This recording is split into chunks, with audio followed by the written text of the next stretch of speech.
जिरगा खां रिपोर्ट करे अल्लाह Khan जिरकाई Pakistan peoples party अगवान हाजी माशूक शफी बब्बर अचे पाकिस्तान पीपल्स पार्टी MPA सूबाई वजीर हाजी अली हसन जरदारी से अहम मुलाकात कई जैमें इलाके के मुख्तलिफ मसइलन ते गाल बोल करे खास करे झिरका ओंगर बोलहाड़ी ऐं ॿियनि ॻोठनि जे वाटर सप्लाई स्कीमुनि जे मसइलन ते ब्रीफिंग ॾिनी। उन खां अलावा सिहत तालीम ऐं ॿियनि मसइलनि ते पिणु तफ़सीली ॻाल्हि ॿोल थी। उन मौक़े ते सूबाई वज़ीर Haji Ali Hasan Zardari public health engineer Sajid Mallah खे सख़्त हिदायत कंदे चयो त फिल फॉर वाटर सप्लाई स्कीम जो रहियल कम मुकम्मल कयो वञे।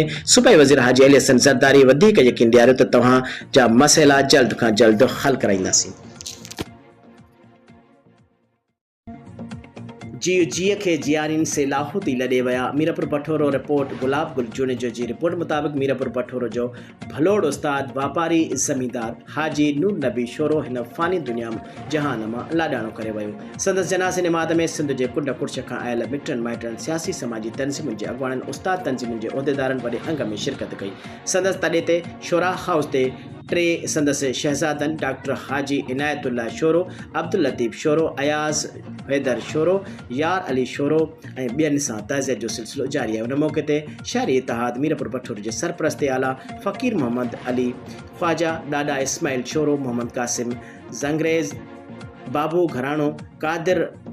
घराणो कादिर मेमून, अब्दुल गफूर मेमून, बिलावल अली सुमरो, हालार शोरो, डॉक्टर शेवक कुमार, डॉक्टर रमेश कुमार, असलम खैरपुरवी, अब्दुल गनी मल्ला, असद मेमून, गुलाम अब्बास कमरानी, होॾां MNA सैयद अयाज़ शाह शिराज़ी चयो त साईं नूर नबी शोरो जो हाल भरणु वॾो मुश्किल आहे जेको सदियुनि ताईं भरिजी न सघे पियो। हुननि संदनि शहज़ादनि पुटनि खे उहो सदमो सण जी दुआ पिणु घुरी जॾहिं त आयल महिमान माण्हुनि लाइ लंगर जो पिणु बंदोबस्तु थियल हो। डिगड़ी तालका रिपोर्टर अमजद हुसैन जरवार की रिपोर्ट मुताबिक यूनियन काउंसिल बडो कमरानी के चेयरमैन गुलाम रसूल जरवार की कोशिश से MNA मीर गुलाम अली टालपुर और MPA मीर अला बख्श टालपुर के सहकार से बरसात बोर्ड मुतासिर थियल डेह कांगड़ीअ में 200 माण्हुनि में सोलर पैनल और ॿियूं घरू ज़रूरत जो सामान हक़दार बेवस माण्हुनि में विरहायो वियो।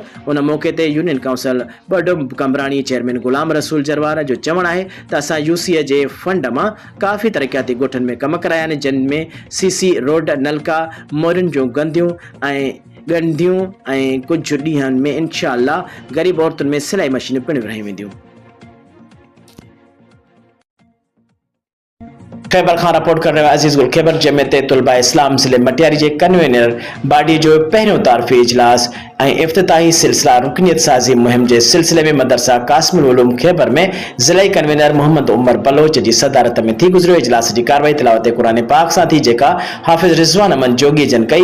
इजलास में हाफिज अब्दुल गफ्फार खैबर जमियत उलमा इस्लाम तालके हाला के जनरल सेक्रेटरी अलहनो सुमरो, मौलाना अब्दुल वारिस लाखो जन शिरकत कई। उन अलावा ज़िले के सभी यूनिटन के कन्वीनरन और मुआवनिन कन्वीनरन भी शिरकत कई। मोहम्मद उमर बलोच रुकनियत साजी जो इफ्तिताह और रुकनियत जा फारम भी सभी कन्वीनरन के हवाले कया।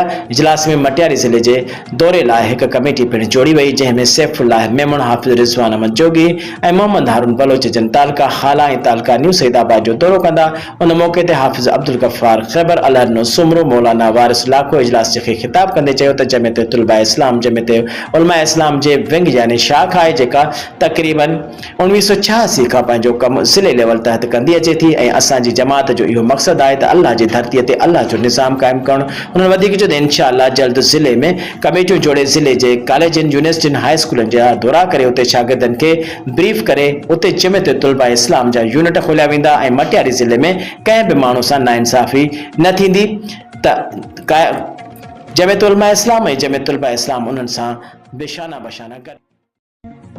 सजावल खां इम्तियाज़ मेमण की रिपोर्ट मुताबिक सजावल में सिंध के मशहूर मज़ाहमती अवामी इनकलाबी शायर सरवेज सजावली की 17वीं वरसी मल्हाई वही। वरसी तकरीब सरवेज सजावली के अबाणे गोठ सरवेज नंगर में सकाफ़त खाते सिंध के ताउन से सरवेज सजावली अकेडमी पारा मुनक़िद की हुई। तकरीब में सिंध के सियासी समाजी शख्सियतुन के अलावा समें शहरन शिरकत कई। उन मौके ते तकरीब के खिताब कंदे अगूणे सकाफ़त वाले सूबाई वज़ीर ससुई पली जो चयो त सरवेज सजावली हमेशा पंहिंजी शायरी में सिंध के हक़न की गाल कई है। इहो ही सबब सबबु आहे जो खेसि जेल वञणो पियो। हुन चयो त हिन वक़्तु सिंध जो सभ खां वॾो मसइलो सिंधु दरिया ते 6 नवनि कैनालनि जी तामीर आहे, जंहिं ते को बि समझौतो न थियणु घुर्जे, जंहिं ख़िलाफ़ सिंध जे चूंडियल क़ौमी ऐं सूबाई असेंबलीअ जे नुमाइंदनि ख़ासि करे लाड़ पट्टीअ जे नुमाइंदनि खे असेंबलीअ जे फ्लोर ते आवाज़ उथारणु घुर्जे, छो त उन्हनि वाहन जे अॾावत सां लाड़ पट्टीअ जा ज़िला पाणीअ जे खोट सबबु तबाह थी वेंदा। अॻूणे MNA अरबाब वज़ीर अहमद मेमण चयो त सरवेज सजावली जो सिंध सां इश्क हुयो। संदसि शाइरीअ में सिंध ऐं सिंधी माण्हुनि सां इश्क समायल आहे। तक़रीब खे ख़िताब कंदे नाले वारे अदीब अली मोहम्मद परवेज़ चयो त सरवेज जी शाइरी सादी ऐं सवली ॿोलीअ में आहे, जंहिंखे आम माण्हू बि आसानी सां पढ़ी सम्झी सघे थो।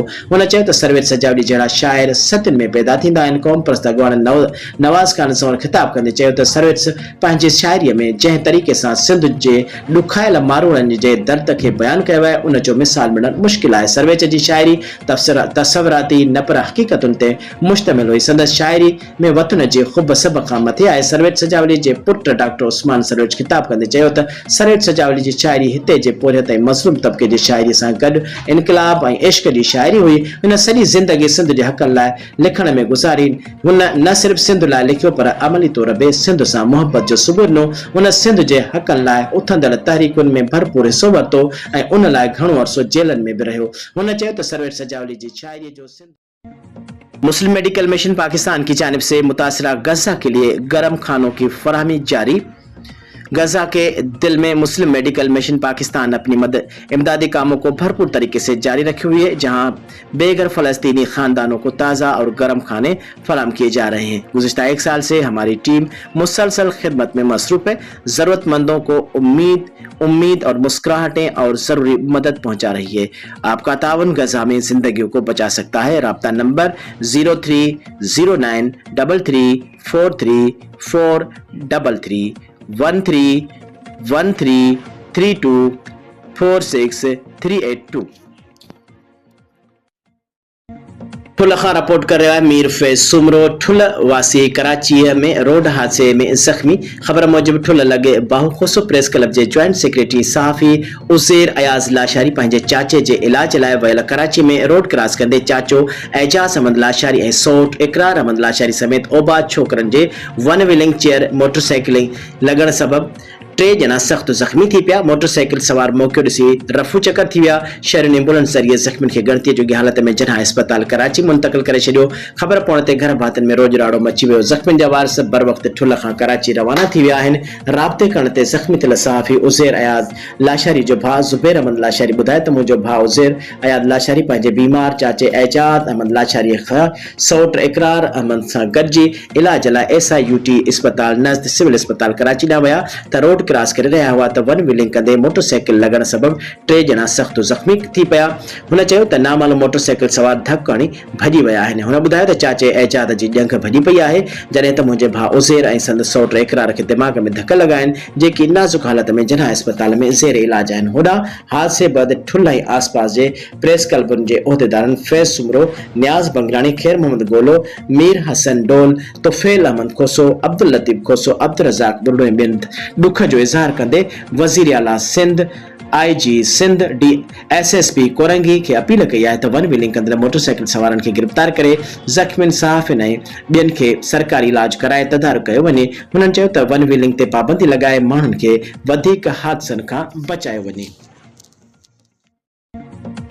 काज़ी अमन खां रिपोर्ट करे रहिया साहिल लाखो। ॾेरनि ऐं साहुरनि जे ज़ुल्म ख़िलाफ़ फौजिया ज़ाल सालिह ज़रदारी पंहिंजे माउ रुबीना कलोड़ो ऐं मासूम ॿारनि सां गॾु ज़ारो ज़ार रोईंदे दाहींदे पंहिंजे ॾेरनि सां ॾेरनि ते मुबैना इल्ज़ाम हणंदे चयो त मुंहिंजी शादी कुझु साल अॻु लुंडी शाख जे रहवासी अॻूणे पुलिस अहलकार सालिह ज़रदारी सां शादी थी हुई।